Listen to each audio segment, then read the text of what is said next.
Guys, in trading, you don't always have to be right. Here's how you can be completely wrong and still make money.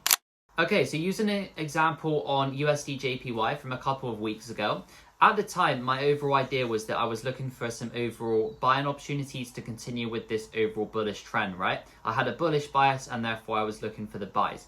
Now, what I saw coming into the day was that price had reacted from this area of 4-hour demand, as you guys can see right here.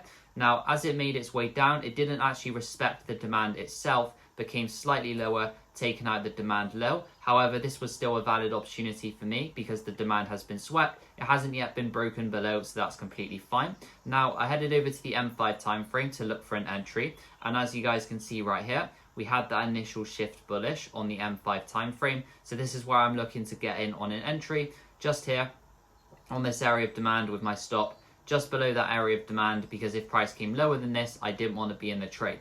And I was mechanically targeting a 1-to-3 risk to reward ratio like this. And as you guys can see, eventually the trade did play out very nicely for 3%.